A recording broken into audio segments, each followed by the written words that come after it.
Jésus, Jésus, Jésus, prends le contrôle, prends le contrôle, prends le contrôle, prends le contrôle, prends le contrôle, prends le contrôle, remplis ce lieu de ta présence, inonde-nous de toi, nos yeux sont sur toi, nous nous attendons à toi Jésus. Nous espérons en toi, Jésus. Et ce matin, viens prendre le contrôle. Établis ton règne. Impose ton règne. Que tout se fasse silence. Que tout ce qui n'est pas de toi, que toute incrédulité, que toute opposition à ta parole ce matin, capitule dans le nom de Jésus. Remplis ce lieu. Dispose nos cœurs à entendre et à recevoir de toi la parole de vie. Ce matin, Seigneur, nous nous attendons à toi. Nous sommes tous à tes pieds. Je me remets entre tes mains. Oh, je t'en supplie, Seigneur. Je t'en supplie, mon Dieu. C'est toi qui as les paroles de la vie. C'est toi qui as les paroles de la vie. Moi, je n'ai pas les paroles de la vie. C'est toi qui as celles qui donnent la vie. Je t'en supplie, parle au travers de moi. Parle à une personne ce matin. Parle à une personne ce matin. Parle à une personne ce matin, Jésus. Tu connais les attentes. Tu connais la soif de quelqu'un ce matin. Réponds à une prière ce matin. Utilise-moi comme un canal afin que la gloire te revienne. Car jamais un instrument n'a été glorifié. Mais celui qui tient l'instrument est celui qui mérite louange, honneur et gloire pour l'éternité. Prends le contrôle, Jésus. Nous nous attendons à toi. Merci pour ta présence. Amen. Est-ce que tu peux encore pousser des cris de joie et me donner un amen multiplié?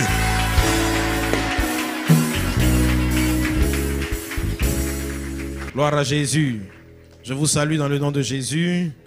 C'est un honneur immense et un privilège que je mesure ce matin d'être avec vous, amen, dans cette merveilleuse assemblée, alléluia. Et avant d'aller plus loin, je voudrais profiter de ce micro pour bénir le Seigneur, pour le pasteur principal des églises Vase d'Honneur, notre Père spirituel à tous, mon coach, mon mentor, mon prophète, ma bibliothèque, ma source d'inspiration, mon école pastorale.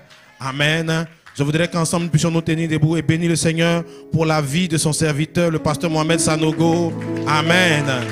Waouh. Quel homme de Dieu. Alléluia. Alléluia. Et cette semaine encore, parce qu'il a obéi à la parole de Dieu, à la voix du Seigneur, nous étions à Korogo et le Seigneur a fait des choses extraordinaires, merveilleuses, glorieuses. Alléluia. Waouh, c'était puissant. Amen. Amen. Et nous gardons cette position et je voudrais aussi bénir le Seigneur. C'est vrai qu'il n'est pas là pour mon aîné dans le ministère, un modèle pour moi, un homme de Dieu, un prophète de Dieu. Alléluia. Vraiment, Yamoussoukro, vous êtes bénis. Dieu vous aime. Quand Dieu aime un peuple, il suscite un grand leader. Quand Dieu veut amener un peuple à destination, il lui amène quelqu'un de bien, quelqu'un qui l'a préparé. Et vous, vous êtes bénis. Peuple de Kabod, pouvez-vous ensemble avec moi honorer la vie de cet homme en acclamant le Seigneur pour le pasteur Ila Haïté et sa merveilleuse épouse. Amen. Amen. Que le Seigneur les bénisse, ainsi que toute l'équipe, tous ceux qui les aident, vous tous, chacun de vous, que Dieu vous bénisse. Amen. Pouvez-vous vous rasseoir dans la présence de Dieu. Amen. Et ce matin, je ne suis pas seul. Alléluia. Je suis avec un ami, un frère, un collaborateur dans le ministère. L'assistant pasteur a aussi Constant, amen, qui est avec moi. Alléluia. Alléluia. Alléluia. Et je pense, j'ai aussi vu dans la foule un de mes fils qui est venu d'Abidjan spécialement pour me soutenir. Sois béni, Sekou. Amen. On peut acclamer le Seigneur pour ces instants. Amen. Alors, Dis à ton voisin, tu es béni. Dis, tu es béni. Alléluia. Alors sans plus tarder, nous allons nous plonger dans la parole de Dieu. Allons, on va dans Deutéronome chapitre 28. Amen. Alléluia. Dis avec moi, je suis béni. Dis avec plus de conviction, je suis béni. Dans ta façon de dire que tu es béni me donne des doutes sur le fait que tu sois sûr que tu es béni. Dis ça avec plus de force. Alors, amen. Deutéronome chapitre 28. Tu dois connaître ça par cœur. Amen. Voilà. C'est le paquet que Dieu te donne, t'offre pour ton entrée dans le royaume. Si tu obéis à la voix de l'Éternel, ton Dieu, en observant et en mettant en pratique tous ces commandements que je te prescris aujourd'hui, l'Éternel, ton Dieu, te donnera la supériorité sur toutes les nations de la terre. Waouh! Amen. Voici toutes les bénédictions qui se répandront sur toi et qui seront ton partage lorsque tu obéiras à la voix de l'Éternel, ton Dieu. Tu seras béni dans la ville et tu seras béni dans les champs. Le fruit de tes entrailles, le fruit de ton sol, le fruit de tes troupeaux, les portées de ton gros et de ton menu bétail, toutes ces choses seront bénies. Ta corbeille et ta huche seront bénies. Tu seras béni à ton arrivée et tu seras béni à ton départ. Tu fais bien de dire amen. L'Éternel te donnera la victoire sur tes ennemis qui s'élèveront contre toi. Ils sortiront contre toi par un seul chemin et ils s'enfuiront devant toi par 7 chemins. L'Éternel ordonnera à la bénédiction d'être avec toi dans tes greniers et dans toutes tes entreprises. Il te bénira dans le pays que l'Éternel ton Dieu te donne. Tu seras pour l'Éternel un peuple saint, comme il te l'a juré, lorsque tu observeras les commandements de l'Éternel ton Dieu et que tu marcheras dans ses voies. Tous les peuples verront que tu es appelé du nom de l'Éternel et ils te craindront. L'Éternel te comblera de bien en multipliant le fruit de tes entrailles, le fruit de tes troupeaux, le fruit de ton sol, dans le pays que l'Éternel a juré à tes pères de te donner. L'Éternel t'ouvrira son bon trésor, le ciel, pour envoyer à ton pays la pluie en son temps et pour bénir tout le travail de tes mains. Tu prêteras à beaucoup de nations et tu n'emprunteras point. Ta façon d'amen me donne des doutes. Le Seigneur annonce que tu feras partie des bailleurs de fonds internationaux. Ou bien, ceux qui prêtent à beaucoup de nations, c'est qui? C'est les bailleurs de fonds. Dieu te change de statut. Dieu te regarde, il te regarde, il t'appelle FMI. Dieu te regarde, il t'appelle Banque mondiale. Dieu te regarde, il t'appelle la BAD. Donne-moi un bon amen. Alléluia. L'Éternel fera de toi la tête et non la queue. Tu seras toujours en haut et tu ne seras jamais en bas. Lorsque tu obéiras au commandement de l'Éternel ton Dieu, que je te prescris aujourd'hui, lorsque tu les observeras et les mettras en pratique. Donne-moi un bon amen. Amen. Dis avec moi, je serai la tête. Dis, je suis la tête. Je ne suis pas la queue. Je serai toujours en haut et jamais en bas. Amen. Donc voici 12 bénédictions que le Seigneur, dont le Seigneur te fait don. Amen. Il dit, voici les bénédictions que Dieu te donne. Alléluia. Et dans le livre de Éphésiens chapitre 1, au verset 3, la Bible dit que nous sommes bénis de toute forme de bénédiction dans les lieux célestes en Christ. Amen. Béni soit Dieu le Père de notre Seigneur Jésus-Christ qui nous a bénis de toutes sortes. Dis avec moi toutes sortes. Dis avec moi toutes couleurs. Toutes sortes. Amen. Ça veut dire toute forme de bénédiction qui puisse exister. La Bible dit que béni soit Dieu le Père qui nous a bénis. Est-ce que c'est au futur? Est-ce que c'est au futur? C'est quoi? C'est au passé. Qu'est-ce que ça veut dire? Ça veut dire c'est déjà fait. Et regarde ton voisin, dit tu es déjà béni. Alléluia. Il dit qu'il nous a bénis de toutes sortes de bénédictions spirituelles. Amen. Dans les lieux célestes en Christ. Parce que la bénédiction, elle est d'abord spirituelle. Parce que c'est celui qui contrôle le spirituel qui contrôle le matériel. Amen. Donc il ne faut pas dire, ah non, pourquoi c'est spirituel? Non, quand nous donner le matériel. Non. Tu n'as rien compris. Si tu as le matériel, celui qui contrôle le spirituel te domine. Amen. Amen. Celui qui contrôle ton ciel contrôle ta terre. Alléluia. Donc contrôle, c'est pour ça que le Seigneur te donne le contrôle sur le ciel. Il te donne le contrôle sur le... C'est pour ça que quand il y a les guerres, heureux ceux qui ont des avions, des combats. C'est plus facile pour eux de remporter la guerre. Amen. Parce qu'ils contrôlent le ciel. Ils voient tous tes petits mouvements. Alléluia. Donc Dieu te donne le contrôle sur le ciel. Dieu te donne le contrôle sur les lieux spirituels. Dieu te donne le contrôle sur ce qui commande le matériel. Amen. Et cela sera ton partage dans le nom de Jésus. Il y a 12 bénédictions. Parce que ces bénédictions-là, c'est 12 formes, 12 sortes de bénédictions qui, on va dire, rassemblent toutes les formes de bénédictions. Alléluia. Que Dieu met à la disposition de ses enfants. Et c'est ce que le Seigneur s'apprête à faire pour toi. C'est ce que le Seigneur a déjà accompli, que tu vas manifester dans ta vie. Tu seras la tête, tu seras élevé. Le Seigneur va te donner la supériorité. Le Seigneur va te rendre spécial. Alléluia. Mais ça, dis avec moi, c'est la conclusion. Mais ce n'est pas l'introduction. Amen. Donc, tout à l'heure, on vient de dire Amen pour la conclusion. Mais le film ne commence pas là. C'est pour cela que Éphésiens te dit que ces bénédictions-là sont où? Dans les lieux célestes. Où ça? En Christ. Ça n'est pas dans les rues de Yamoussoukro. Amen. Ça n'est pas dans un bâtiment. Cette bénédiction-là, pour y avoir accès, il faut être positionné quelque part. Il faut que la bénédiction puisse te localiser à un point donné. Alléluia. C'est pour cela que ce matin, je veux te parler de la porte. Dis avec moi la porte.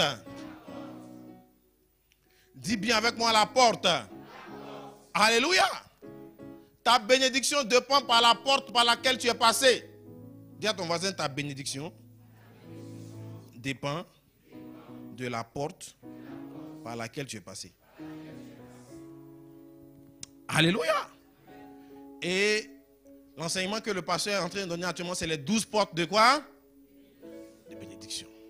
Donc, avant d'accéder aux 12 portes de bénédiction, il faut d'abord passer par une porte principale. Alléluia. Le problème, c'est que beaucoup de personnes veulent rapidement accéder à une des portes de bénédiction sans passer par la porte principale. Et c'est ça le drame. C'est pour cela qu'il y a tellement de personnes frustrées dans l'église. Il y a tellement de personnes qui proclament qu'ils sont la tête depuis des années. Mais la tête semble les fuir. Alléluia. Parce qu'il ne suffit pas de répondre Amen. Il s'agit de savoir être localisé. Cette bénédiction-là, où est-ce qu'elle te trouve? Jean 10, verset 1. Alléluia. Je vous donne le résumé rapide du premier culte pour passer à mon message du second culte, qui est une continuité du message du premier culte. Amen. Donc on lit ensemble. 1, 2, 3. En vérité, je vous le dis, celui qui n'entre pas par la porte dans la bergerie, mais qui y monte par ailleurs, est un voleur et un brigand. Alléluia. Alors, c'est quoi la bergerie? Ici, c'est Jésus qui parle. Et Jésus dit, ce qu'il est en train de dire est 2 fois la vérité. Ça veut dire qu'il ne faut pas t'amuser avec ce qui suit. Quand tu lis la parole de Dieu, toute la parole de Dieu est puissante et importante. Il ne faut pas t'amuser avec la parole de Dieu. Mais quand c'est Jésus qui parle, assois-toi encore davantage pour lire et écouter ce qui va être dit. C'est pourquoi j'aime ma Bible. Dans ma Bible, les paroles de Jésus sont en rouge. elles ne sont pas comme les autres paroles. Toutes les paroles sont puissantes. Mais celles de Jésus, frère, il ne faut pas jouer avec. Et là, Jésus parle. Et en plus de ce qu'il est en train de parler, il dit que ce qu'il va dire là, c'est 2 fois la vérité. Dis amen avec moi. Il dit 2 fois la vérité, je te dis. Celui qui n'entre pas par la porte dans la bergerie, mais qui y monte par ailleurs est un voleur et un brigand. C'est quoi la bergerie? La bergerie, c'est un endroit où on garde les brebis, n'est-ce pas? Amen. Et elle peut être comparée à l'église. Amen. Donc Jésus parle de sa bergerie à lui. Il parle de son église. Et il dit que celui qui entre dans son église, mais qui ne passe pas par la porte, et qu'il passe par un autre moyen que la porte, il devient quoi? Un brigand et un voleur. Il n'a pas envie d'insulter quelqu'un. C'est un constat. Amen. Amen. Donc, la question, c'est, avant de dire Amen, tu seras la tête et non la queue. La question, c'est, par où es-tu passé pour te retrouver dans la bergerie? Parce qu'il ne suffit pas de se retrouver dans la bergerie. Jésus nous explique par ce passage, pardon, garde le passage s'il te plaît, il nous explique par ce passage qu'il y a des gens qui se sont retrouvés dans la bergerie sans être passés par la porte. N'est-ce pas?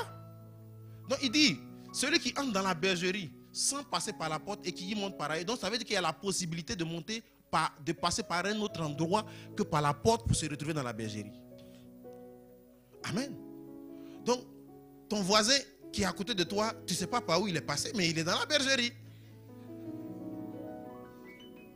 Amen. Vous riez ensemble dans la bergerie, mais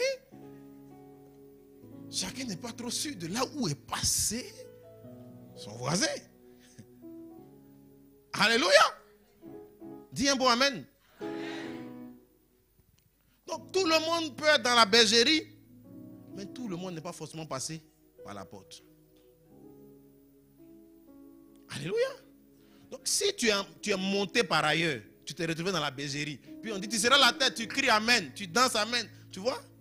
Tu vois? Jésus dit, quand tu n'es pas passé par la porte, toi, la tête, ça ne te concerne pas. Parce que ceux qui ne sont pas passés par la porte, eux, leur destination, c'est quoi? Brigands et voleurs. Et les brigands et voleurs, on les envoie où? En prison. Ils étaient dans la bergerie. Ils ont réussi à entrer. Et ils étaient assis à côté des brebis, côte à côte, louant ensemble, chantant ensemble, dansant ensemble. Mais sans être passés par la porte. Alléluia. Et donc au premier culte, on a vu ensemble la catégorie de ceux qui sont arrivés dans la bergerie sans passer par la porte. On a vu 3 catégories de personnes. Amen. On a vu ceux qui sont entrés dans la bergerie en montant sur le dos de leur papa.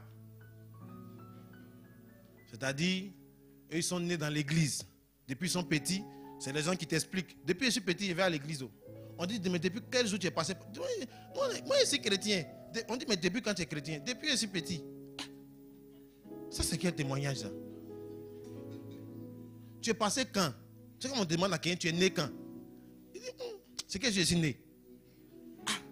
Il faut dire au moins, dis-nous, même si tu ne peux pas connaître la date exacte, donne-nous au moins approximativement ton année de naissance. Ce n'est pas quelque chose qui passe inaperçu dans la vie de quelqu'un, naître. Est-ce que naître passe inaperçu dans la vie d'un homme? De la même façon, entrer par la porte ne peut pas passer inaperçu dans la vie d'une personne. Chacun sait s'il est passé par la porte ou non. Et donc il y a la catégorie de ceux qui sont montés sur le dos de leur papa. C'est-à-dire papa est pasteur, chrétien, ancien de l'église. Donc comme on a fait école de dimanche, tout ça, groupe de la jeunesse, un matin on se retrouve, nous tous on est à l'église, allons à l'église. Mais ils ne sont jamais passés par la porte. Et on a pris des exemples dans la Bible. Des enfants de pasteurs qui couchaient avec des femmes. Des enfants de pasteurs qui volaient l'offrande, qui escroquaient les gens. Malgré qu'ils soient enfants de pasteurs, eux-mêmes, ils avaient fini par devenir pasteurs. On a vu les fils d'Élie dans l'Ancien Testament qui étaient des sacrificateurs. On a vu les fils de Sheva qui étaient aussi enfants de pasteurs dans le Nouveau Testament, ils étaient même dans le groupe de la délivrance. Ils étaient au MRS. Et justement, un jour, pendant qu'ils étaient en train de faire l'opération de délivrance, un démon les a frappés et les a maltraités. Leur disant que je connais Jésus, je connais Paul, mais vous là, je vous connais. Vous êtes qui? Vous venez d'où? Par où vous êtes passé? Amen. Donc, c'est pour dire qu'on ne naît pas chrétien d'abord. On n'est pas chrétien. Tu n'es pas chrétien. Alléluia. On ne naît pas chrétien. On n'obtient pas la chrétienté par mariage, ou par naissance, ou par filiation, ou par camaraderie avec quelqu'un de chrétien. Amen. Alléluia. Donc c'est tous ceux qui viennent à l'église parce que leur papa vient à l'église. Sinon ils risquent de rater le petit déjeuner. L'argent des poches peut diminuer. Parce qu'il y a des papas qui menacent bien. Hein. Tu ne vas pas à l'église. Ok, on verra. Donc, la soeur vient à l'église. Ses habits pour venir à l'église sont bien. Mais souvent, elle a un autre habit dans son sac. Loin de papa. Si tu vois la vie qu'elle mène. Mais le dimanche, elle peut pas ne pas venir à l'église. Alléluia. Donc, il y a cette catégorie. La deuxième catégorie, c'est la catégorie des Simons. Des Simons et Simone. Alléluia. Ce sont des gens qui viennent à l'église avec un mauvais mobile, un agenda caché. Ils voient l'église comme une opportunité de réussite, une opportunité pour gagner plus d'argent. C'était le cas de Simon, le magicien qu'on a vu dans la Bible, qui avait même réussi à se faire baptiser. La Bible dit qu'il a réussi. L'apôtre Philippe l'a baptisé.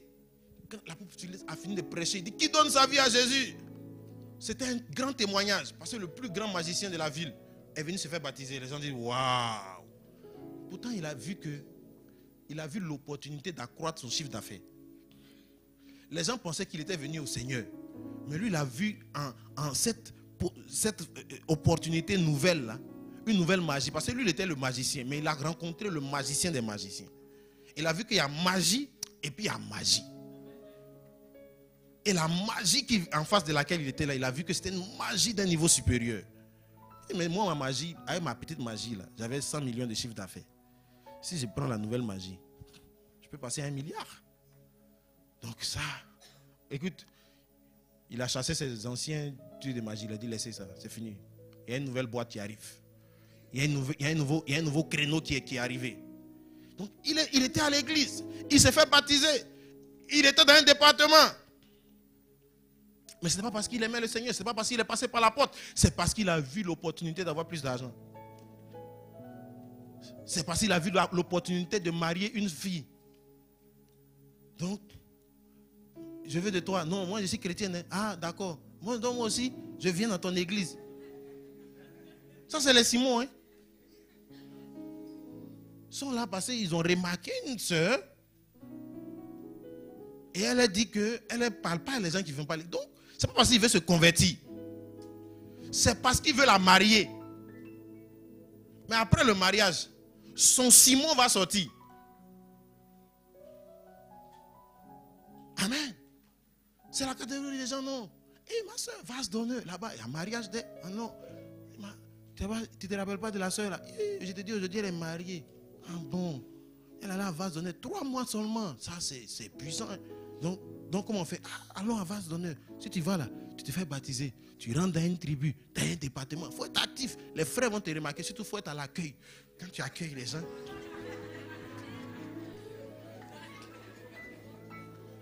Ils vont te remarquer vite. Donc, tu vois la soeur zélée dans l'église. Elle est à toutes les veillées. Tu dis: waouh, trouverai-je sur la terre une telle femme? Tu as affaire à Simone. Elle n'a jamais, elle n'est pas passée par la porte.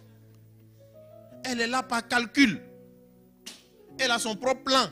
Derrière le plan, elle a son agenda. C'est Simon. Il sent qu'il peut avoir du travail. Parce qu'il y a le directeur d'une telle banque ou d'une société qui fréquente l'église. Ou bien le chiffre d'affaires de sa vente de jus peut augmenter parce qu'à l'église, ils sont beaucoup. Je peux présenter mon jus à plus de personnes.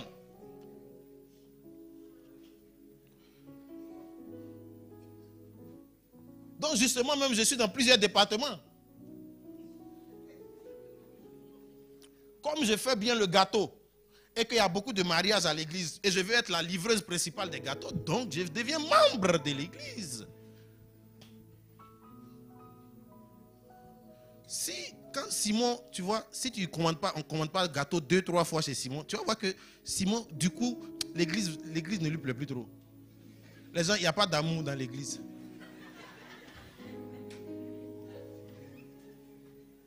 Oui, c'est les Simon. Eux, ils viennent pour prendre quelque chose. Si on ne leur donne pas, ils s'en vont ailleurs. Donc souvent, ils sont à la 45e église. Tous les prophètes ont prié pour eux. Parce qu'ils n'ont pas encore eu ce qu'ils cherchent. Ils ne cherchent pas Dieu. Ils ne cherchent pas Jésus. Ils veulent obtenir du travail, de l'argent, une femme, une position. Certains même viennent simplement parce qu'on doit les appeler pasteurs. Donc ils suivent tout le cursus. Parce qu'un jour, lui aussi, il doit prêcher. Et puis porter une veste qui va le serrer bien. Avec une longue chaussure. On va dire le bishop. Quand il marche maintenant, sa tête même, tu sens que vraiment. C'est un pasteur Simon. Alléluia. Mais tout ça, on est dans la même bergerie. Et on rit ensemble. Alléluia. Troisième catégorie, c'est la catégorie des Eutychus. La Bible parle dans Actes chapitre 20, au verset 7, d'un jeune homme qui s'appelait Eutychus, qui était, pendant le culte, il était assis à la fenêtre. Et à un moment donné, il est tombé. Amen. Donc lui, dans toute l'église là, c'est à la fenêtre de la vie pour s'asseoir. Continue le passage.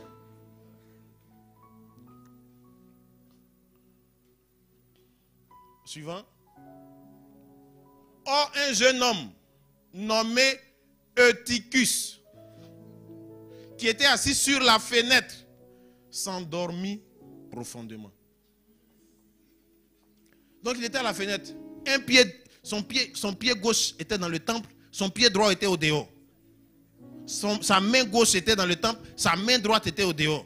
Il avait un œil dans le temple, un œil au dehors. Une oreille dans le temple, une oreille au dehors. Une narine dans le temple, une narine au dehors. La moitié de sa bouche dans le temple, la moitié de sa bouche, une partie de sa... Il a une poche dedans, une poche au dehors. Et il est là, dans la bergerie.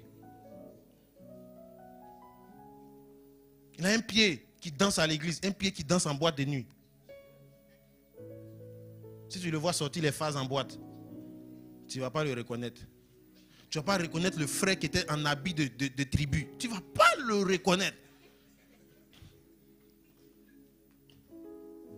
Hein? Ça c'est Eutychus. Un pied dedans. Mais si tu vois son pied de dehors, son pied qui va dans les endroits les plus lugubres. Son pied qui de temps en temps va consulter un marabout quand c'est trop chaud. Il a un pied dedans. Il a un autre pied dehors. Une main dedans. Qui acclame Jésus. Qui célèbre Jésus. Mais une autre main dehors. Qui caresse les filles. Pendant qu'il n'est pas marié. Qui pratique la masturbation. Il y a une main qui acclame Jésus. Il y a une main qui acclame la masturbation. Une main avec laquelle il vole de temps en temps ce qui ne lui appartient pas au travail. Il fouille dans les caisses. Il a un pied dedans. Et il se dit même comme il paye sa dîme, ça ne fait rien. Même s'il vole, qu'il paye sa dîme. Il a sanctifié son argent.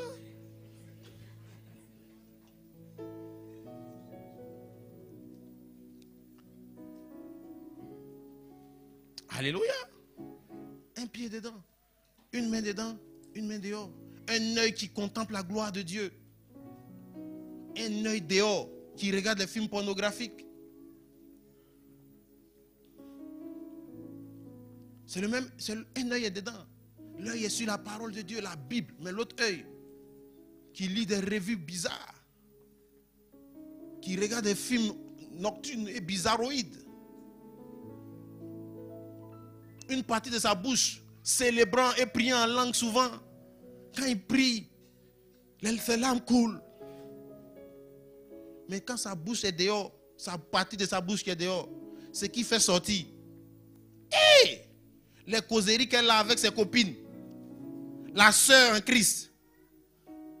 Sa bouche. Non. Sa bouche qu'elle prend pour louer Jésus. Quand elle parle à son mari, on dirait qu'elle parle à son dernier chien qu'elle vient d'acheter. Mais voilà en train de célébrer Jésus. Père, je t'adore. Trouve-la à la maison. Que ses servantes viennent rendre témoignage d'elle. Tu vas te demander si c'est la même sœur là, ou bien c'est sa jumelle. C'est l'Eutychus. C'est l'Eutychus. Elle a une bouche qui célèbre Jésus, une autre bouche qui embrasse le mari des gens.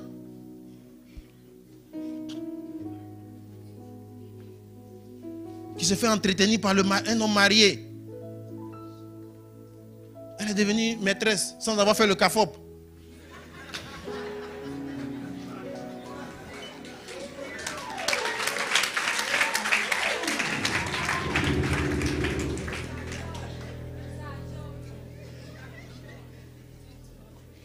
Alléluia.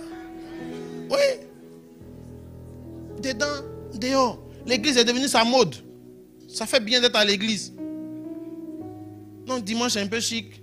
Où tu es quitté? J'étais à vase d'honneur. J'étais à vase d'honneur. Mais d'abord même, c'est celui qui est venu la déposer à vase d'honneur. C'est le mari de quelqu'un. Et qui l'attend après le culte. Pour aller à l'hôtel.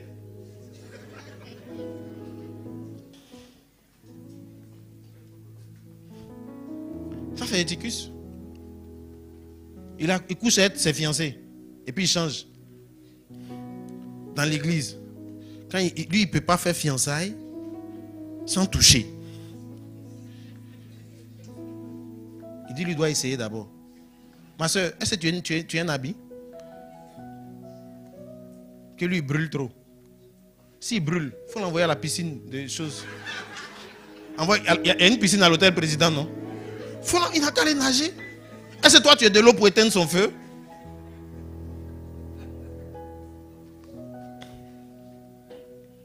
Alléluia. Ça c'est l'Eutychus. Regarde sa fin. Tu as vu sa fin? Il est tombé mort. Et c'est ce qui attend l'Eutychus. L'église n'est pas une mode. Jésus dit, pour entrer dans la bergerie, il n'y a pas beaucoup de conditions. Il y a une seule. Il faut passer par la porte. Si tu ne vas pas passer par la porte, tu vas finir comme un brigand et un voleur. Les démons vont te résister. Comme ils ont résisté au fils de Sheva. Ils les ont frappés. Toi, si les démons te poursuivent dans ton rêve, chaque jour, depuis des années, tu es chrétienne, d'après toi. Tu es chrétien, on te poursuit en rêve chaque jour. Pose-toi la question. Ils ne savent peut-être pas qui tu es. Parce qu'ils ne t'ont pas vu passer par la porte. Alléluia. Donne-moi un bon amen. Ne me donne pas un amen comme si tu étais découragé. Alors que je t'annonce des bonnes nouvelles. Alléluia. Le Seigneur te dit ces choses-là pour ton bien. Ce n'est pas pour te condamner. Non. C'est parce qu'il veut te sortir de là. Il ne faut pas venir à l'église parce que tu veux la bénédiction. Tu peux rester là-bas. Reste dehors, tu seras béni aussi. Le soleil se lève sur les bons et les méchants. Va à la mairie de Yamoussoukro. Est-ce que c'est les chrétiens seulement qui se marient là-bas? Alors, toi-même dans ta société, là, c'est les chrétiens seulement qui viennent au travail? Tout le monde vient au travail. Donc si c'est pour avoir du travail, reste, va travailler. Si c'est pour avoir un mari, va te marier. Ici, on n'est pas venu pour se marier. Pour chercher du travail. pour accroître nos revenus. Non. On est venu pour sauver nos âmes. On est venu pour retrouver notre véritable identité. On est venu pour prendre le chemin qui va nous mener au but de notre vie. C'est pour cela qu'on est là. Alléluia. On est venu pour servir celui qui nous a donné la vie. Si tu veux l'argent, vas-y. Tu penses que Jésus a quitté le ciel, se fait maltraiter, humilier, frapper, juste pour qu'on te prenne, on t'appelle Madame Gaspard? Tu penses que c'est le projet de Dieu pour toi, ça? Donc, on frappait Jésus. Seulement pour qu'on te marie. C'est quoi ça? Et si c'était ça, Jésus n'allait pas venir sur la terre. Avant qu'il ne vienne, les gens se mariaient. Avant qu'il n'arrive même, il y a eu un homme qui s'appelle Salomon. Il a eu l'argent que personne n'aura encore. Lui, quand il était riche, c'est comme s'il était président de la Côte d'Ivoire. En son temps, l'argent travaillait et ça circulait en même temps. Alléluia! Ça veut dire tout le monde avait l'argent. Il n'y a plus de pauvres. Si tu ne veux plus être pauvre, tu viens dans son pays. Tu connais un pays comme ça actuellement? Les gens fuient pour aller en France parce qu'ils veulent avoir l'argent. Les Français aussi fuient parce qu'il y a la pauvreté. Ils viennent en Afrique. Chacun fuit son pays. Parce qu'il n'y a pas la richesse quelque part. Donc si c'était pour la richesse, Salomon a déjà battu le record. Jésus ne va pas venir se promener ici pour que tu sois riche. Alléluia. Tu dois passer par la porte. Tu n'as pas d'autre choix. C'est un impératif pour ta destinée. Et pourquoi tu dois passer par la porte? Parce que à la porte, Jean chapitre 1 verset 29 dit: voici l'agneau de Dieu, celui qui ôte le péché du monde. Et tu dois passer par la porte parce que tous les hommes sont nés pécheurs. Alléluia. Depuis la Genèse chapitre 3, quand Ève a mangé le fruit et qu'elle en a donné à son mari, et qu'il en a mangé sans qu'on l'oblige à manger.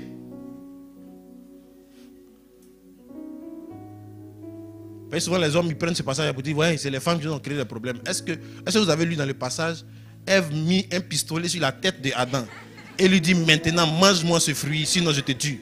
Vous avez vu ça?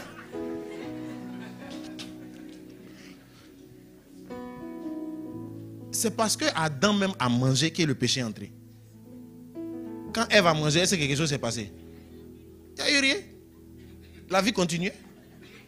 Dès que Adam a mangé, le problème est arrivé. Donc qui a envoyé le problème? Adam.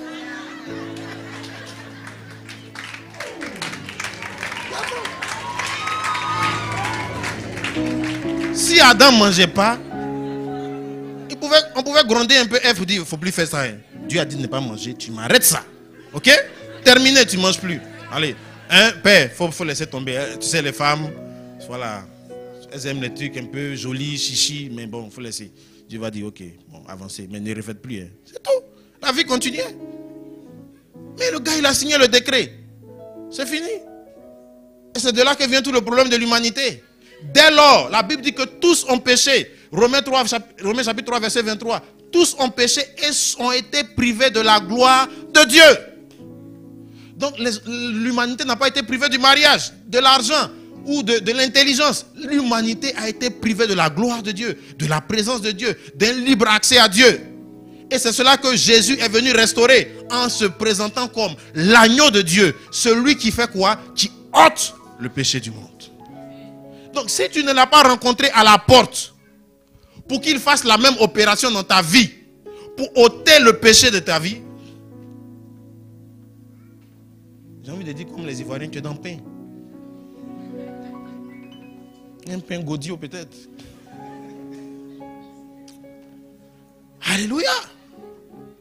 Donc tu dois passer par la porte parce que tu as besoin de rencontrer l'agneau de Dieu. Celui qui ôte le péché du monde. Parce que tous ont péché. Tout le monde. il n'y a pas un homme. Une fois que tu nais homme, tu nais avec le péché. Le péché est une nature. Le péché, ce n'est pas une action. Non.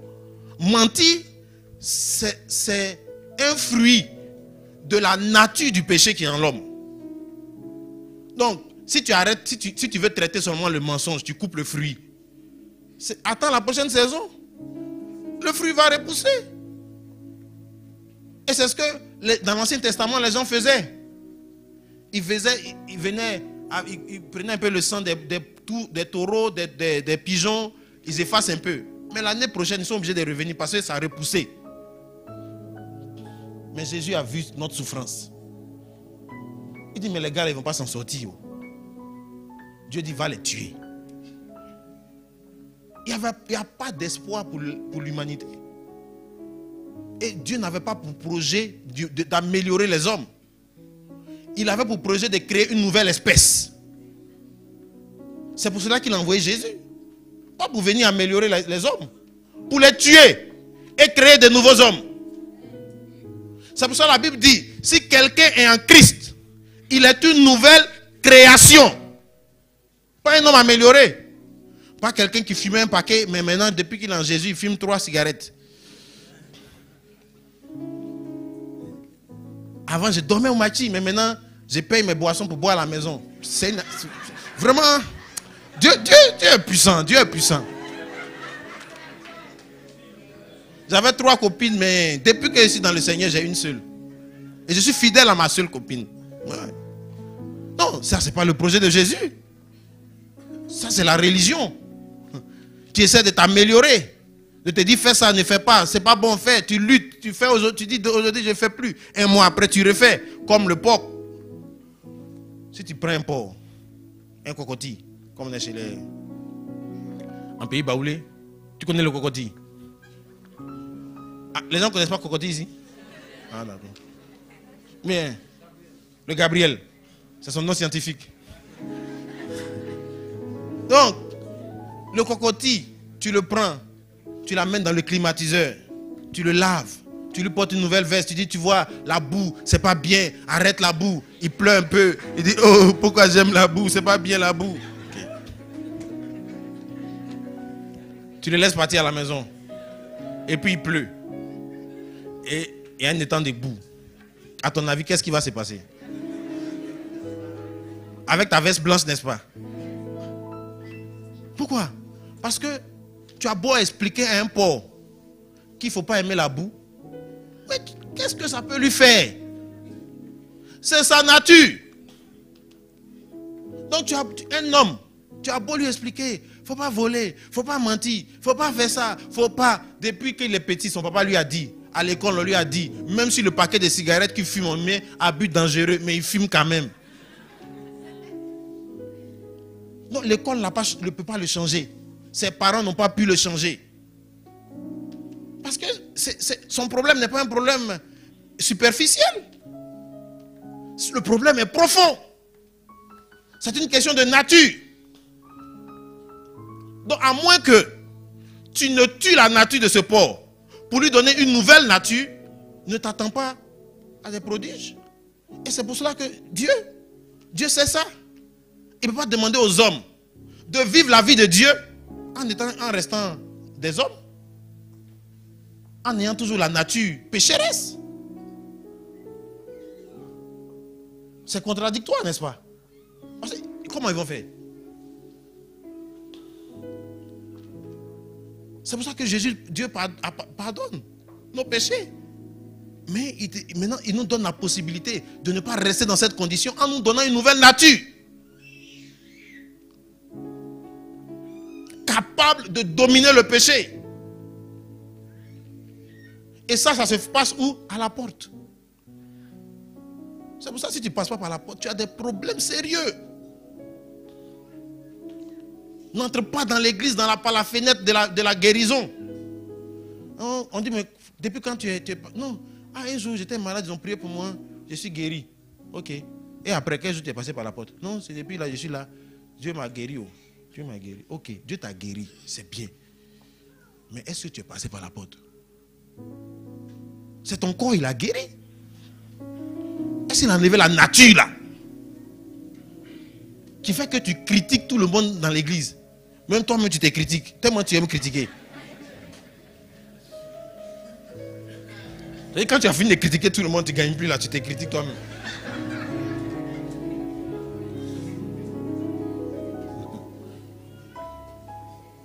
La nature qui fait que tu ne parles pas avec ta soeur. Toi tu viens à l'église et puis tu coupes une yam.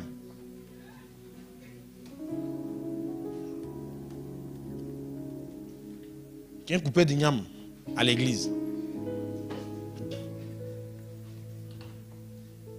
Cette nature-là, tant que tu vas te promener avec elle, tu as des problèmes. Tu vas décider, j'arrête. Je ne vais plus aller le voir. Je ne vais plus aller le voir. Lui-même va te dire, ok, il n'y a pas de problème. 2 mois après, c'est toi-même qui vas venir l'appeler. Tant que la nature n'a pas changé. Donc les hommes ont des problèmes. Adam nous a mis dans des problèmes.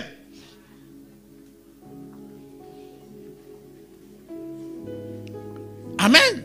C'est pourquoi Jésus est le 2e Adam. Parce qu'Adam a introduit une espèce. Donc Jésus est venu pour mettre fin à la première espèce, pour introduire une nouvelle espèce. Alléluia. C'est pour ça dans Genèse chapitre 3, verset 15. Il parle donc après la chute, après qu'Adam ait mangé, il vient, il parle au serpent. Il lui dit, je mettrai une inimitié entre toi et la femme, entre ta postérité et sa postérité. Celle-ci t'écrasera la tête et tu lui blesseras le talon. Donc il dit au serpent quoi? Que la femme là, que tu vois, là, il y a quelque chose qui va sortir. La postérité, c'est quelque chose qui va naître de la femme. Qui va faire quoi? Lui blesser le talon. Avant ça, puisque tu as fait cela, il parle toujours au serpent. Dieu dit au serpent, tu seras maudit en tout le bétail et en tous les animaux des champs. Tu marcheras sur ton ventre et tu mangeras de la tous les jours de ta... Ok. Allons au verset 17, je crois. 17 ou 19. Il dit à l'homme, puisque tu as écouté la voix de ta femme. Non, les hommes, faites attention à la voix de vos femmes. Ça, c'était une parenthèse. Donc, quand ta femme te parle, il y a sa voix. Il y a la voix. Il y a la voix. Il faut savoir c'est quelle voix qui te parle. Pas venir dire après, c'est elle qui m'a donné un mauvais conseil. C'est toi-même le problème. Parenthèse fermée. Et que tu as mangé de l'arbre au sujet duquel je t'avais donné ce ordre, tu n'en mangeras point. Le sol sera maudit à cause de toi. C'est à force de peine que tu en tireras ta nourriture tous les jours de ta vie. Suivant. C'est à la sueur de ton visage que tu mangeras du pain jusqu'à ce que tu retournes dans la terre d'où tu as été pris. Car tu es et tu retourneras dans la... Ramène-moi le verset 14. Verset 14. Puisque tu as fait cela, ça c'est au serpent on parle. Tu seras maudit en tout le bétail. Tu marcheras sur ton ventre et tu mangeras de la... Verset 19. Dieu dit à l'homme, tu es... Verset 14, Dieu dit à Satan, tu mangeras quoi? Ok. Donc vous êtes d'accord avec moi que la poussière aussi, on peut remplacer l'homme par... On est d'accord? C'est bon? Ramenons au verset 14. Puisque tu as fait cela, tu seras maudit en tout le bétail et tous les animaux du champ et tu marcheras sur ton ventre. Et tu mangeras de l'homme. Si je dis ça, c'est juste? Tous les jours de ta... C'est ça le problème. Ou bien, les serpents de Yamsokoro, ils mangent la poussière. Vous les avez déjà vu manger la poussière. Ce n'est pas du serpent de Yamsokoro qu'on parle. La Bible parle du serpent ancien. Apocalypse 12, verset 9.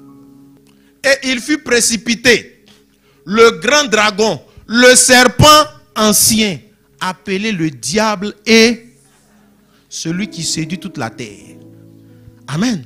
Donc, le serpent de Genèse, là, c'est celui-là. Le serpent ancien. C'est un vieux serpent. Il y a longtemps, il est là. Et il dit, on l'appelle aussi comment? Le diable et Satan. Donc, Dieu, le péché de l'homme, l'a vendu au diable. Et Dieu dit, il dit, ok, comme l'homme a décidé de t'obéir, parce qu'un homme devient esclave de celui à qui il obéit. Il devient la propriété de celui à qui il obéit. Donc, il y a eu une transaction, un échange qui s'est passé. L'homme qui était la propriété de Dieu est passé maintenant sous la propriété de qui? Prise d'otage. Et c'est ça le problème de toute l'humanité. Quel que soit le pays où tu nais, tu as ce problème-là. Parce que tu es né un homme. Et c'est pour ça, c'est ça qui envoie les guerres. C'est ça qui envoie l'impudicité. C'est ça qui envoie le mensonge, le vol, tout ce que tu connais comme fruit du péché. Donc à moins que ça ne soit traité au fond, tu ne peux pas t'en sortir. Tu ne peux pas venir juste t'asseoir à l'église et penser que c'est ça la solution. Sans avoir fait ce qu'il faut, sans avoir eu la rencontre déterminante de ta vie. Alléluia. Donne-moi un bon amen si tu me suis. Est-ce que quelqu'un me suit bien? Si tu me suis, fais ça. Alléluia. Donc, voilà le problème. L'homme est mangeable par le serpent. Donc la nourriture c'est quoi? C'est tout ce que le diable, sa nourriture, c'est tout ce qu'il nous donne avant de nous tuer là. Avant de tuer ton poulet, tu lui donnes à manger. Ou bien, tu le fais jeûner. Tu l'engraisses. Et c'est ça le mensonge, le vol, toutes ces choses-là, la tricherie à l'école, la tricherie au travail, la corruption, l'impureté, l'impudicité, la masturbation, la sorcellerie, les consultations, tout ce que tu fais de bizarre là, c'est la nourriture qui t'engraisse pour être bien mangé par le serpent. Amen. Donc, le diable a l'autorisation de manger qui? La poussière. C'est-à-dire l'homme poussière. Amen. Verset 15. Genèse 3. Il dit, je mettrai inimitié entre toi la femme, entre sa postérité et ta postérité. Celle-ci t'écrasera la tête et tu lui blesseras le... Ah. Donc il y a une deuxième catégorie. Il y a ceux qui sont mangeables et il y a ceux qui écrasent la tête. Tu me suis bien? Donc il dit ici qu'il y a une autre espèce humaine aussi qui va sortir de la femme. Et cette espèce humaine là, Satan n'aura pas la possibilité de la manger. Parce que cette espèce humaine aura la supériorité sur lui, parce qu'elle va pouvoir lui écraser la tête. Mais lui, il ne pourra que lui blesser le talon. C'est-à-dire, bon, envoyer quelques petites épreuves dans ta vie, quelques petites choses, mais ça, c'est rien. Tu marches, tu as la possibilité, tu as la victoire, tu as le pouvoir. Il dit, je vous ai donné le pouvoir de marcher sur les serpents et les scorpions, ainsi que toute la puissance du malin. Et rien ne pourra vous nuire.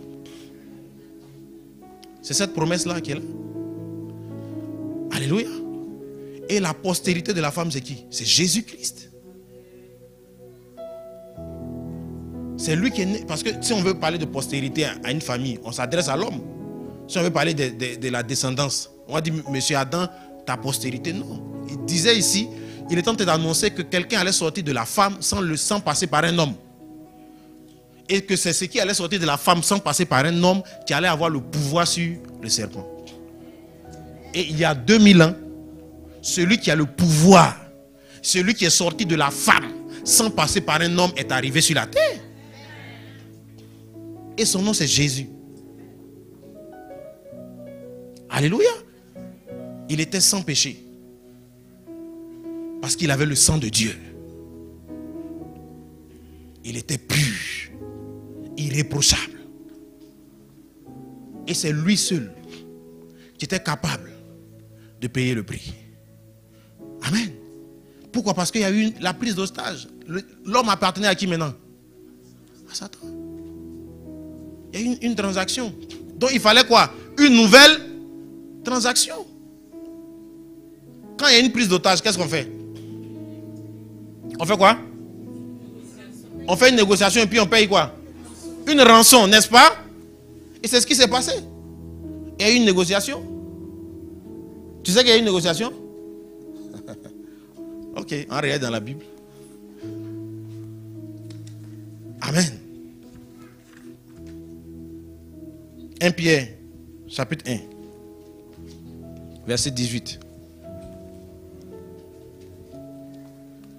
Sachant que ce n'est pas par des choses périssables, par de l'argent ou de l'or, que vous avez été rachetés de la vaine manière de vivre que vous avez hérité de vos pères. On arrête là. Donc, qu'est-ce qu'on a en train d'expliquer ici? Que l'argent et l'or ont été proposés comme possibilité, option pour te racheter. Mais ça n'a pas pu te racheter. Ça veut dire que l'argent et l'or n'étaient pas suffisants. N'avaient pas autant de valeur que l'humanité. Parce que pour que la rançon soit suffisante, il faut qu'elle ait soit la même valeur ou une valeur supérieure. Donc la Bible dit que tout l'argent et l'or que compte la terre ont été déposés dans la balance. Satan n'a pas accepté ça. Il dit l'homme a plus de valeur que ça. Même le diable connaît ta valeur. Et toi-même, est-ce que tu connais ta valeur? La Bible dit tout l'argent et tout l'or.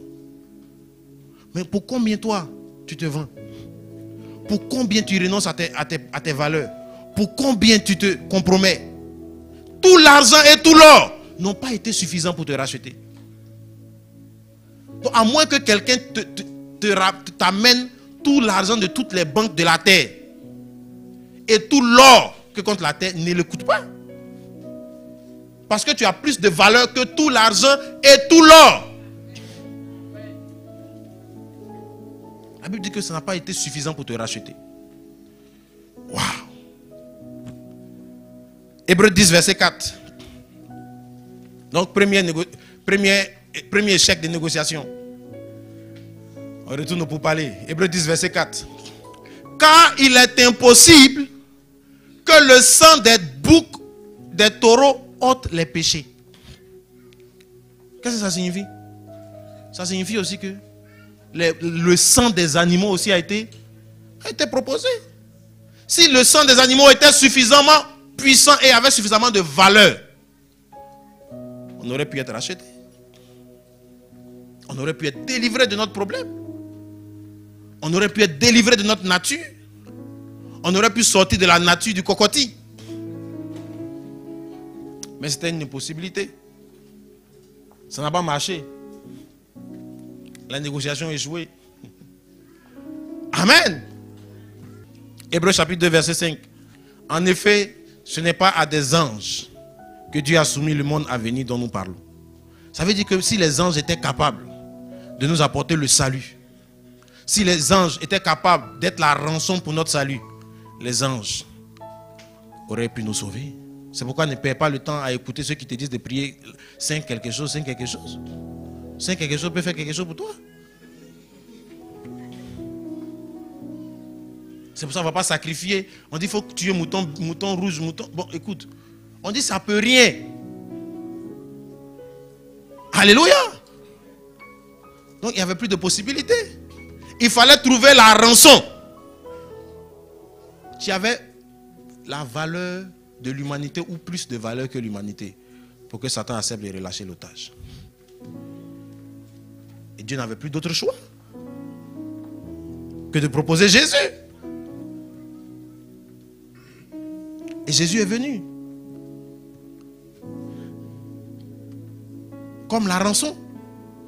Et Satan a dit, ça c'est une bonne deal. Je signe. Si tu donnes Jésus, je libère l'humanité. Amen. Or, pour qu'on libère un otage, il faut un endroit, non? Il faut un lieu neutre. Ou bien? C'est là-bas, il y a l'échange. Amen. Donc, il y a des années Dieu avait fait payer l'endroit des échanges à Abraham, le mont Morija, le mont Golgotha. C'est là-bas qu'il y a eu l'échange. C'est là-bas que Jésus a été crucifié. Donc pendant que Jésus était crucifié, les gens pleuraient, ils ne savaient pas ce qui se déroulait. C'était le salut de tous les hommes qui étaient en train de se jouer. C'était la libération de l'humanité qui était en train de se décider. C'était la rançon pour notre salut qui était en train d'être payée. La Bible dit dans Ésaïe 53 que les gens l'ont regardé, on dit, oh, mais c'est quel gars qui souffre comme ça? Qui a cru à ce qui nous était annoncé? La Bible te pose une question ce matin. Est-ce que tu as cru à ce qui t'a été annoncé? Qui a reconnu le bras de l'Éternel? Il s'est élevé devant lui comme une faible plante, comme un rejeton qui sort d'une terre desséchée. Il n'avait ni beauté ni éclat pour attirer nos regards, et son aspect n'avait rien pour nous plaire. Méprisé et abandonné des hommes, homme de douleur et habitué à la souffrance, semblable à celui dont on détourne le visage. Nous l'avons dédaigné et nous n'avons fait de lui aucun cas. Cependant, ce sont nos souffrances qu'il a portées. C'est de nos douleurs qu'il s'est chargé. Et nous l'avons considéré comme puni, frappé de Dieu et humilié. Donc ça veut dire que les gens n'ont pas compris ce qui se passait. Et aujourd'hui encore, les gens n'ont pas compris ce qui s'est passé. Certains regardent le film de Jésus, ils pleurent seulement. Pourquoi il le ça c'est quoi? Est-ce que tu comprends ce qui se passe? Jésus lui-même dit ne pleurez pas, taisez-vous. Les femmes disent non, ça fait trop pitié. Ouah, funérailles. Je pense que les femmes d'Israël ont un petit côté bêté quand même. Alléluia. Donc ça pleure. Les gens regardent la passion du Christ, ils pleurent. Sans comprendre. Si tu comprenais, tu n'allais pas pleurer. Si tu comprends ce qui est en train de se jouer, tu vas acclamer. Tu vas danser. Alléluia. On continue. Dans Ésaïe 53, verset 6. Mais il était blessé pour nos péchés, brisé pour nos iniquités. Le châtiment qui nous donne la paix est tombé sur lui. Et c'est par ses meurtrissures que nous sommes guéris. Waouh! On y va. Nous étions tous errants comme des brebis, chacun suivait sa propre voie. Et l'Éternel a fait retomber sur lui l'iniquité de nous tous. Il a été maltraité et opprimé. Il n'a point ouvert la bouche. Semblable à un agneau qu'on mène à la boucherie, à une brebis muette devant ceux qui l'attendent. Il n'a point ouvert la bouche. Il a été enlevé par l'angoisse et le châtiment. Et parmi ceux de sa génération, qui a cru qu'il était retranché de la terre et frappé pour les péchés de mon peuple. On a mis son sépulcre parmi les méchants, son tombeau avec le riche. Quoiqu'il n'eût point commis de violence et qu'il n'eût point de fraude dans sa bouche. Alléluia. Donc, qu'est-ce qu'on entend? Le passage nous explique quoi? Que pendant que Jésus était à la croix, il y a eu un échange. La Bible dit, il est venu porter le péché de l'humanité. Il est venu prendre la souffrance de l'humanité. Alléluia. J'ai besoin de 3 personnes. 3 personnes devant. Bon, venez vous 3. Oui, vous 3, venez. Amen. Donc, lui, c'est l'humanité. Vous êtes... Oh oui, non, c'est pas l'humanité. Lui, c'est les hommes. Lui, c'est Jésus. Amen. Lui, c'est celui qui a pris les hommes en otage. Mais ce n'est pas toi. Donc, ça, c'est les hommes, n'est-ce pas? La Bible dit qu'ils les ont pris lui en otage. Il faut les cirer même. Ah. Amen. Donc, la Bible dit, avance, viens ici, qu'on était vendus comme esclaves, otages de Satan. Et il y a eu les négociations. Amen. Et le seul prix qui a été accepté, c'est que Jésus soit donné comme rançon. Amen. Et La Bible nous explique qu'à la croix du Calvaire, quand Jésus a été crucifié, c'était la façon pour Dieu de déposer sa rançon. Et quand cette rançon a été déposée, le diable n'avait plus la possibilité de retenir quoi? L'humanité. Pourquoi? Parce que Dieu a chargé Jésus de tous les péchés qui étaient sur l'homme. De sorte à ce que le seul maintenant qui devait être là-bas, c'était qui? Jésus. Et l'homme devait être quoi? Libéré. Donc, c'est Jésus maintenant qui était quoi? L'otage. Et l'homme a été libéré. Amen. C'est pour ça que Jésus a crié, mon Dieu, pourquoi m'as-tu? Parce qu'il venait de prendre tous nos péchés de l'humanité. Et ça l'envoyait directement où? En enfer. C'est pour cela qu'il s'est retrouvé dans le séjour des morts. Mais ce que le chef bandit ne savait pas, c'est que le nouvel otage avait la possibilité de se sauver lui-même.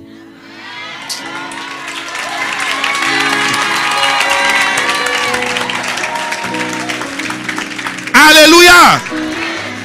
Et la Bible dit que le premier jour c'était la fête. Le deuxième jour, l'environnement a commencé à changer. Parce que les démons même disaient à Satan, le gars là, tu es sûr qu'on a fait une bonne affaire? Il dit, je vous assure qu'on a fait une bonne affaire. C'est pas le gars là. Tu sais qu'il marchait, quand on était dans le corps des gens, on fuyait. Un jour, Lazare est mort, il a fait 4 jours. On a tué Lazare. Il a fait 4 jours dans le tombeau. Le gars est venu, il a crié, Lazare est sorti. Tu es sûr de ton affaire? Il dit, oh, je maîtrise la situation. Amen. Mais tu crois que tu le laisses? Attrape-le. Il a attrapé 3 jours quand même. Mais la Bible dit que le troisième jour, Colossiens chapitre 2, verset 15. Il a dépouillé les dominations et les autorités et il les a livrées publiquement en spectacle, en triomphant d'elles par la croix. Amen. Donc, le troisième jour, Jésus s'est occupé des autorités, des dominations, des esprits méchants. Il les a nettoyés propres. Et avant de sortir, la Bible dit, il a écrasé la tête de qui? Du serpent. Amen. Et il lui a dit, donne-moi les clés. Il a pris les clés des morts et des séjours des morts et il est sorti vivant du tombeau. Amen. Donc, mets-le à genoux. Voilà, il faut le vaincre. Voilà, c'est ça. Donne-lui les clés. Et il est sorti vivant du tombeau. Amen. Donc, il avait libéré qui? Non, mais ce n'était pas suffisant. Qui l'a envoyé? C'est le Père. Ça, c'est l'image du Père. Donc, le Père avait besoin de ses enfants. Il y avait une séparation. Ils avaient été privés. Donc, Jésus-Christ, maintenant, en étant libéré, prend maintenant la main de l'humanité et il est capable de la déposer dans la main du Père. Dépose-lui ma main. Voilà. C'est pourquoi tu n'as pas d'autre possibilité d'arriver à Dieu que par Jésus-Christ. Tu vas passer par où? Qui a les clés? Qui est le canal? Qui est le seul chemin? C'est tout. Donc, voici l'homme. Est-ce que le péché est encore sur lui? Le péché est resté où? C'est en enfer. La maladie est restée où? La pauvreté est restée où? La malédiction est restée où? C'est pour ça que la Bible dit, vous avez été bénis de toute forme de bénédiction dans les lieux célestes. Où? En Christ. Qui a effacé l'acte dont l'ordonnance nous condamnait et qui les a... Voilà. Donne-moi 2 Colossiens 2, verset 16 maintenant. Non, 14, pardon. Il a effacé l'acte dont l'ordonnance nous condamnait et qui subsistait contre nous. Il l'a détruit en le clouant à la croix. Donc, au moment où les gens, vous pleurez là, Dieu est en train de régler le problème de l'humanité. C'est pourquoi dans Ésaïe 53, la Bible dit qu'il a plu à Dieu. Ça fait plaisir à Dieu Dieu était content. Parce que son projet était en train de réussir. Le projet d'enlever de l'homme la nature du péché. Le projet de libérer l'homme du péché. Parce que c'est à cause du péché que Moïse a essayé, mais il n'est pas arrivé à Canaan. Parce que le péché était en lui. David a eu des problèmes. Salomon, eux tous ont échoué. Pourquoi? À cause du péché. Mais aujourd'hui, Jésus-Christ est venu et il nous a libérés du péché. C'est pourquoi Jean a dit dans Jean chapitre 1 verset 29, voici l'agneau de Dieu, celui qui ôte le péché du monde. Amen. Dès lors, la nature maintenant a quoi? A changé. Il a la nature de qui? De Christ. Pourquoi maintenant? Parce que il est un Christ. Il est en Christ. Donc quand Dieu regarde, il est en Christ. Mets-toi derrière. Donc il est en Christ. Quand Dieu regarde, il voit qui? Il voit Christ. Quand on prie, c'est qui il voit? C'est qui il entend? C'est tout. Donc voilà l'humanité en Christ. Donc tout ce qui appartient à celui-là appartient à qui? C'est tout. Est-ce que lui-là, il peut pécher? Est-ce qu'il aime voler? Est-ce qu'il va mentir encore? Est-ce qu'il va aller chercher une copine encore? C'est tout. Il est en Christ. Alléluia.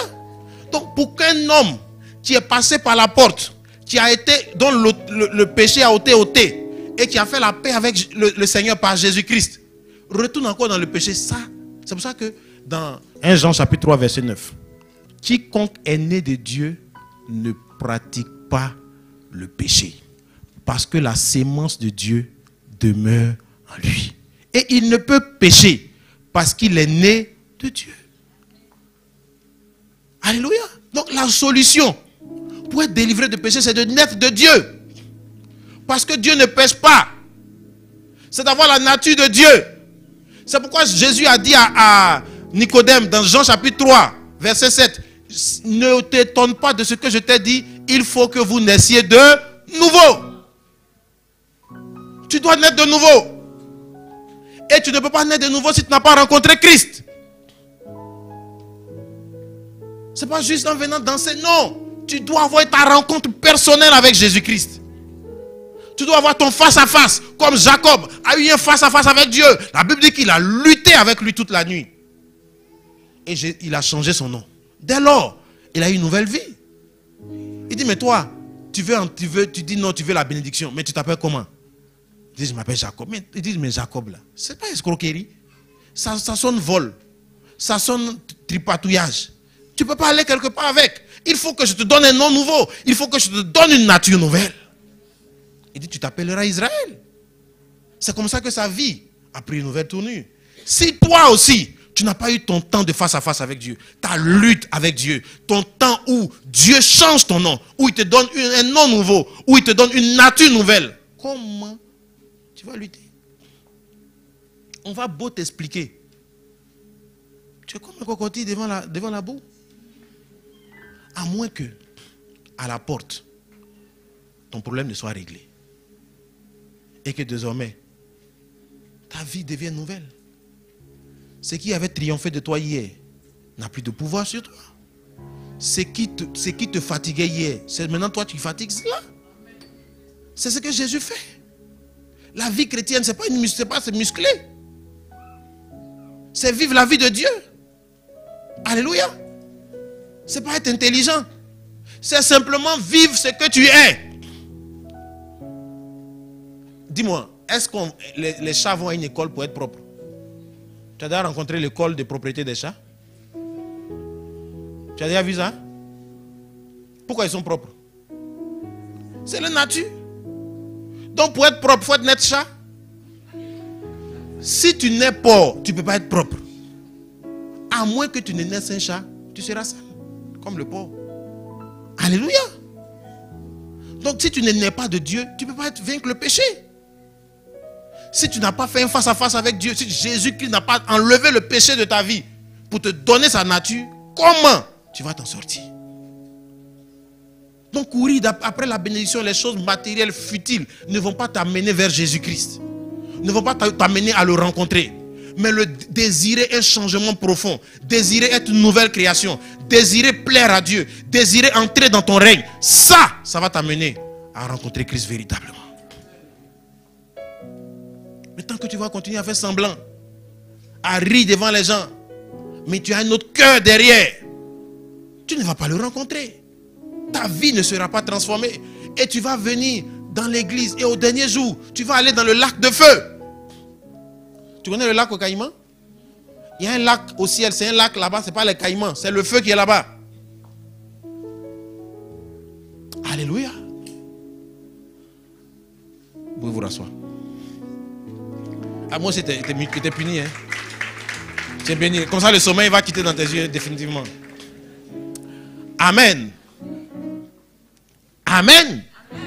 Amen. Donc c'est ce que Jésus fait pour nous. C'est ce que Jésus a fait pour l'humanité. C'est ce que Jésus veut faire pour toi. Il veut que tu arrêtes ta vie en dents de scie. Ta vie clopin-clopin. Il veut te donner une nature nouvelle.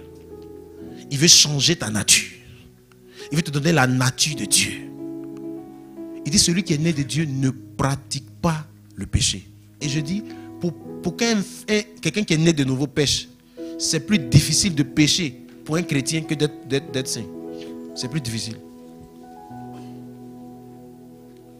Ou bien, est-ce que vous comprenez ce que je veux dire? Je dis que pour un chrétien, c'est difficile de vivre dans le péché. C'est très difficile. Pourquoi? Parce que le péché devient quoi? Contre sa nature. De la même façon qu'il est difficile pour un chat d'être dans la boue, de la même façon il est difficile pour un chrétien d'être dans la boue. C'est pareil. Un chat peut tomber dans la boue, mais un chat ne peut pas rester dans la boue. Quand il tombe dans la boue, qu'est-ce qui va se passer? Il se relève. Et puis il fait quoi? Il se nettoie. C'est automatique. C'est automatique. Il y a un mécanisme en lui qui ne supporte pas la saleté. Quand quelqu'un est né de Dieu, il a la vie, il est né de nouveau. Il y a un mécanisme de propriété en lui, de sainteté qui opère en lui. Même s'il est tombé, même s'il a commis une erreur, ça se produit automatiquement. Il se met propre. Il ne peut pas rester là. Il a un pied à l'église et puis il est dans le péché. Un fils de Dieu, quelqu'un qui est né de nouveau, ça sera très difficile pour lui. À moins qu'il renie Christ. À moins. Quand Christ est entré dans ta vie, j'ai envie de dire, c'est comme si tu te retrouves piégé. Tu ne peux plus t'en sortir. Parce qu'il dit, mes brebis, Jean 10, verset 27, les brebis que Dieu m'a données, personne ne peut les ôter de ma main. Personne. Donne-moi Jean 3, verset 7. Amen. Ne t'étonne pas que je t'ai dit, il faut que vous naissiez de nouveau. Tu n'as pas le choix. Si tu ne nais pas de nouveau, tu ne pourras pas voir le ciel. Ça sera pour toi juste un conte de fées. Tu vas le voir depuis le lac de feu, comme le riche dans l'histoire du pauvre Lazare. Il a vu ça de loin. Il dit, envoie Lazare, dis à mes frères, ils n'ont qu'à se débrouiller. S'ils veulent, il ne faut plus ils vont manger.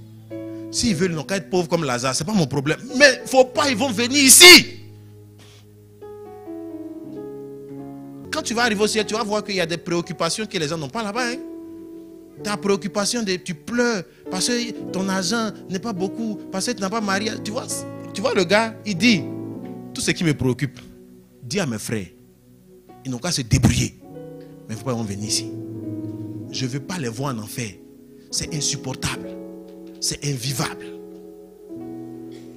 Il n'a pas dit, va le dire. Va dire à mon frère, il n'a qu'à plutôt investir dans l'anacarde que dans le coton. L'anacarde va plus...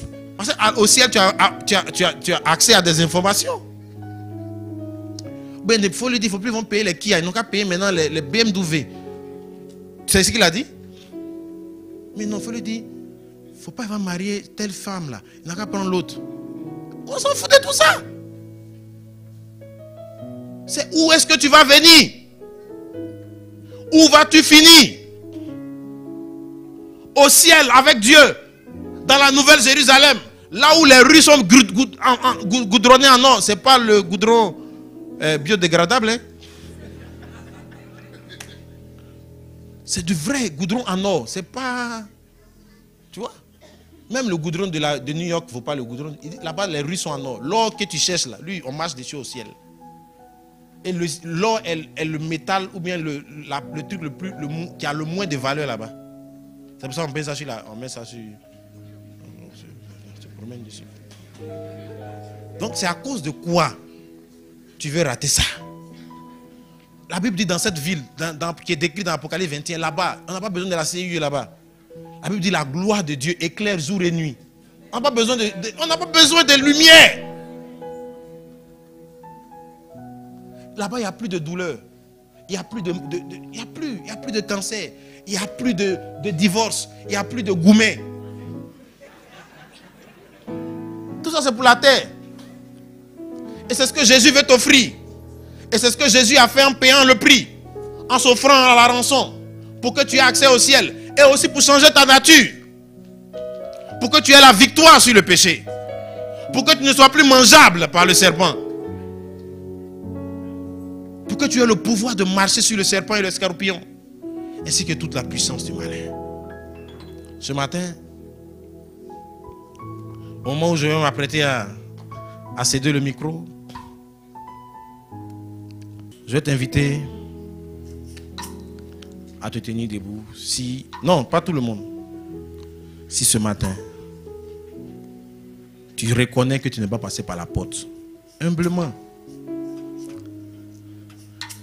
et que ce matin, tu veux naître de nouveau. Tu veux rencontrer Christ. Comme un jour Zachée, dans le livre de Luc 19, l'a rencontré. Ce Zachée-là était un fonctionnaire des impôts. Il était escroc, il faisait le mal. Et la Bible dit qu'un jour, Jésus est entré dans sa vie. Quand Jésus est entré dans la vie de ce Zachée, la Bible dit qu'il a commencé à se repentir et à regretter tout ce qu'il a fait de mal. Il a même rendu l'argent de ceux à qui il avait volé, à qui il avait escroqué. Waouh! Jésus n'a rien dit. Jésus n'a fait qu'entrer dans sa vie. Il lui a pas dit fais ceci, fais cela. Jésus n'a fait qu'entrer. Quand Jésus entre, ça se fait seul. Ça se fait seul. Zachée lui-même il dit mais pourquoi je suis escroc? J'abandonne l'escroquerie. Mais pourquoi je fais du mal? J'arrête de faire du mal. J'abandonne tout ce que j'avais fait de mal. C'est la repentance de ceux qui rencontrent réellement Christ. Ils pleurent sur leur vie. Ils reconnaissent que s'ils n'ont pas Christ, ils sont perdus. Et ils abandonnent tout. Et ils se remettent entre la main du Seigneur. Et ils reçoivent dans leur cœur la paix, la joie du salut. Une joie indescriptible. Une paix. Une paix. Waouh! La paix du salut. Si tu n'as pas encore vécu cette paix, franchement, tu es en danger. Et tu reçois aussi l'assurance de la vie éternelle. C'est-à-dire que si tu es là, par exemple, que tu n'es même pas sûr de là où tu vas aller après ta mort, c'est un indice qui doit te montrer que tu n'es pas vraiment encore passé par la porte. Ce matin, ou ce midi, parce que midi nous a trouvés dans l'affaire. Si quelqu'un veut passer par la porte, faire la paix avec Jésus, abandonner la vie qui ne glorifie pas Dieu, se tourner vers le Seigneur, je vais lui demander de lever simplement la main.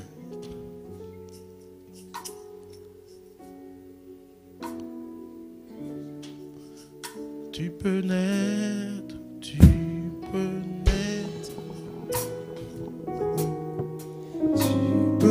Lève bien la main. Faut pas t'occuper de ton voisin, tu sais. Au ciel, c'est chacun devant Dieu.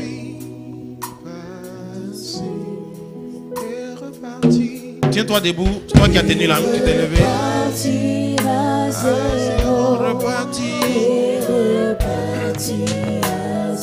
Avec Jésus, pour berger. Tu peux naître. Tu peux naître de nouveau. Tu peux tout recommencer. Allez,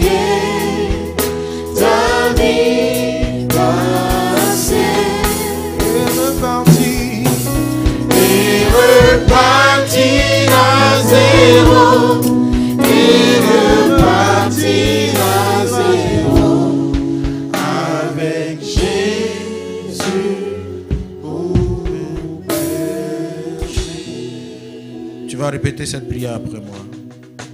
Seigneur mon Dieu, aujourd'hui j'ai entendu ta parole et j'ai vu que tu m'aimes. C'est pour cela que tu m'as envoyé cette parole afin de me sauver. Aujourd'hui, je te donne totalement ma vie et je te demande pardon. Pardonne mes péchés, pardonne mes fautes, pardonne mes erreurs. Lave mes péchés dans ton sang et écris mon nom dans le livre de vie afin que j'aie la vie éternelle, afin que je te serve, afin que ma vie te fasse plaisir. Merci pour ton amour, merci pour ta grâce, merci pour ta paix. Amen. Tu peux acclamer très fort le Seigneur.